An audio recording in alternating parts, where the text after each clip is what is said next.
ഇസ്ലാമിൽ നിങ്ങൾ നോക്കൂ, എത്രയെത്ര ഡോക്ടർമാർ, ഒരുപക്ഷെ യൂറോപ്യന്മാർ ആധുനിക മെഡിസിൻ രംഗത്ത് കാൽവെക്കുന്നതിന് മുമ്പ് അബൂ ഇസ്ഹാഖ് ഉൽ കിന്ദിയെ പോലെയുള്ള ആളുകൾ, അബ്ബാസ് ഇബ്നു ഫർനാസിനെ പോലെയുള്ള ആളുകൾ, അബൂബക്കർ റാസിയെ പോലെയുള്ള, ഇബ്നുൽ ഹൈസമിനെ പോലെയുള്ള, അൽ ബിറൂനിയെ പോലെയുള്ള, ഇബ്നുൽ ബൈത്താർ, ഇബ്നുർ റുഷ്ദ്, ഇബ്നു തുഫൈൽ, നിങ്ങൾക്ക് ഓരോരുത്തർക്കും നെറ്റിൽ ടെലിഫോണിൽ അടിച്ചു നോക്കിയാൽ കാണാം.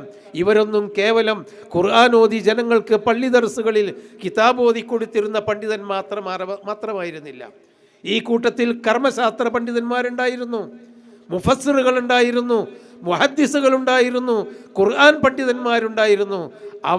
അവരൊക്കെ തന്നെ അതോടൊപ്പം ഉയർന്ന വൈദ്യശാസ്ത്ര രംഗത്ത് ഉന്നതന്മാരായ കണ്ടുപിടുത്തങ്ങൾ നടത്തി.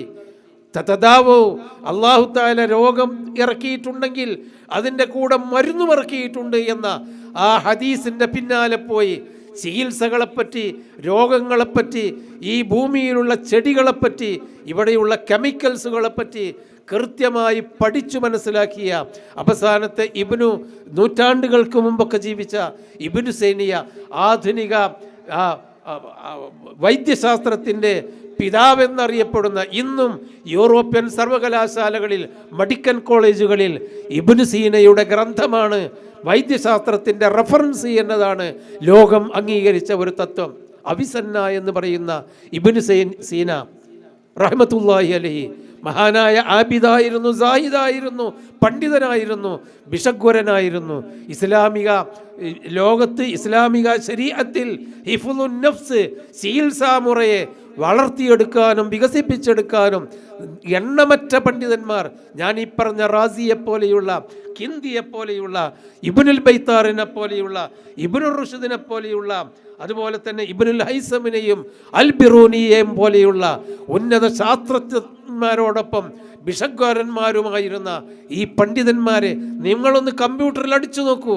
ഇംഗ്ലീഷിലോ അറബിയിലോ മറ്റ് ഏത് ഭാഷയിലും കിട്ടും. അവരൊക്കെ എന്താണ് വൈദ്യശാസ്ത്രത്തിന് സംഭാവന ചെയ്തതെന്ന്.